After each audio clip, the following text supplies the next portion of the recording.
So guys, आज की इस वीडियो के अंदर हम बात करने वाले हैं जॉन कीट्स की एक पोएम के बारे में जिसका नाम है on first looking into Chapman Homer. अब इस पोएम को 1816 में लिखा गया था और 1816 में ही इसे पब्लिश किया गया। ये 14 लाइन की पोएम है, यानी कि ये एक सोनेट है। अब जो हमारे जॉन कीट्स थे, उनको ग्रीक और रोमन जो पोएम होती थी उनको पढ़ने का बहुत शौक था, लेकिन उन्हें दोनों ही लैंग्वेज नहीं आती थी। तो वो क्या करते थे, इनकी इंग्लिश ट्रांसलेशन पढ़ा करते थे। जैसे कि उस टाइम पे ना पोइट होते थे, जैसे कि अलेक्जेंडर पोप हो गए या फिर जॉर्ज चैंपमैन हो गए। तो ये क्या करते थे, ग्रीक और रोमन जो पोएम होती थी उनकी ट्रांसलेशन इंग्लिश में किया करते थे और उन्हीं ट्रांसलेशन को जॉन कीट पढ़ा करते थे। अब एक बार क्या होता है, जॉर्ज चैंपमैन ने जो है होमर के एक वर्क की ट्रांसलेशन की थी और उसी वर्क को जो है जॉन कीट ने पढ़ा और उसके बाद में इस पोएम को लिखा। तो इस पोएम के अंदर जो है वो लिटरेचर की पावर को बताते हैं। वो बताते हैं कि लिटरेचर के अंदर बहुत ज़्यादा पावर होती है। तो चलिए बिना टाइम वेस्ट किए अब शुरू करते हैं पोएम को। तो पोएम की शुरुआत होती है, much have I travelled in realms of gold and many goodly states and kingdom scene.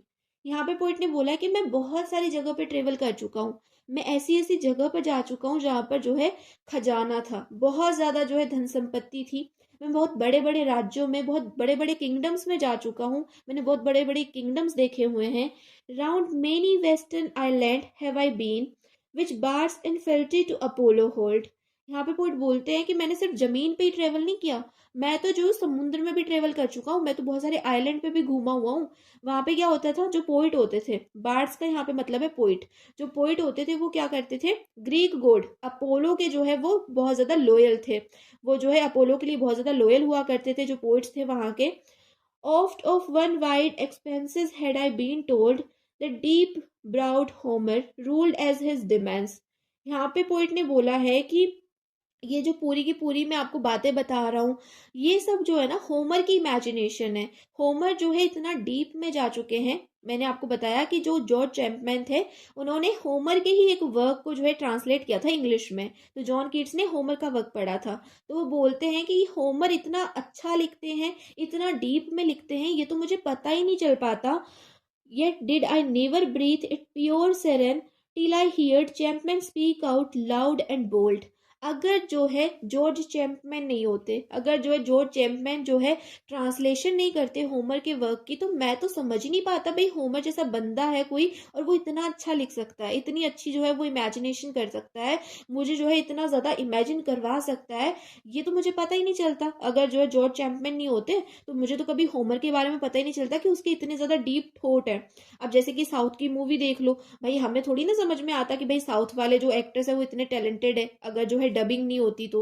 अब डबिंग होती है इसलिए हमें समझ में आता है। तो यहाँ पे पॉइंट यही बोल रहे हैं कि अगर ट्रांसलेशन ही नहीं होती तो मुझे तो पता ही नहीं चलता कि भाई होमर जैसा बंदा इतना डीप सोच सकता है। Then felt I like some watcher of the skies when a new planet swims into his cane। अब यहाँ पे पोइट ने बोला है कि मुझे इस वर्क को पढ़ने के बाद में ऐसा लग रहा मानो कि मैं कोई एस्ट्रोनॉमर हूँ। मैं हवा में उड़ रहा हूँ, मैं आसमान में उड़ रहा हूँ और मैंने किसी नए प्लेनेट को खोज लिया है। मुझे इतनी ज्यादा खुशी हो रही है इस वर्क को पढ़ने के बाद में। होमर का जो ये वर्क है इसको पढ़ने के बाद में इतनी खुशी हो रही है, मुझे लग रहा है मानो कि मैं ही कोई एस्ट्रोनॉमर हूँ और मैं जो है हवा में उड़ रहा हूँ, मैंने कोई प्लेनेट खोज लिया नया। चलो भाई, अर्थ को छोड़ो, अब इस वाले प्लेनेट पे चलते हैं। ऐसी इतनी बढ़िया फीलिंग आ रही है मुझे इस वर्क को पढ़ के। फिर आगे वो बोलते हैं, or like stout cottage when with the eagle eyes he started at the Pacific and all his men looked at each other with a wild surmise silent upon a peak in Darien। तो यहाँ पे poet बोलते हैं कि मुझे इतनी खुशी हो रही है इस वर्क को पढ़ के कि मुझे ऐसा लग रहा है जैसे कि मैं तो भाई अलग ही दुनिया में पहुंच गया। इतनी खुशी तो जो है कॉटेज को भी नहीं हुई होगी जब उसने पैसिफिक ओशियन को देखा होगा जितनी कि मुझे हो रही है।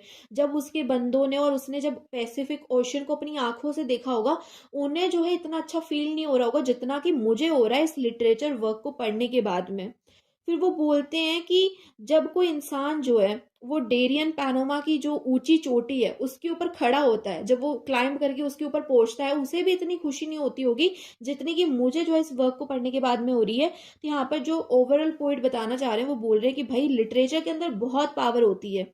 आप किसी दूसरे काम को करके इतना खुश नहीं हो सकते जितना कि आप किसी वर्क को पढ़ के खुश हो सकते हो। लिटरेचर जो है ना आपको दूसरी ही दुनिया में पहुंचा देता है। जैसे कि यहाँ पर हमारे जो पोइट हैं जॉन कीट, वो बोल रहे हैं कि भाई वो जो कॉटेज है उस बंदे को भी इतनी खुशी नहीं हुई होगी जितनी कि मुझे हो रही है, उस बंदे को भी इतना प्राउड नहीं फील हो रहा होगा अपने ऊपर जितना कि मुझे हो रहा है।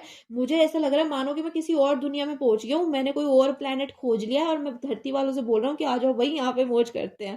तो इतनी ज्यादा मुझे खुशी हो रही है जितनी कि किसी और को हो ही नहीं सकती। तो यहाँ पर ये आपकी जो पोएम है ये कंप्लीट होती है। होप सो आपको एक्सप्लेनेशन समझ में आया होगा, थोड़ा सिंपल भी लगा होगा। तो अगर वीडियो अच्छी लगी है तो वीडियो को लाइक कर देना, चैनल को सब्सक्राइब कर लेना और अपने फ्रेंड के साथ इस वीडियो को शेयर भी कर देना।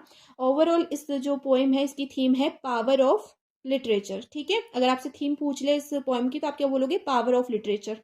और यहाँ पर आपकी जो ये पोएम है ये कंप्लीट होती है। अगर आपको किसी और टॉपिक पे वीडियो चाहिए तो आप मुझे कमेंट सेक्शन में उस टॉपिक का नाम कमेंट कर सकते हैं। सो बस अभी के लिए इतना ही, मिलते हैं नेक्स्ट वीडियो में, तब तक के लिए bye, take care, keep watching, keep learning, love you all.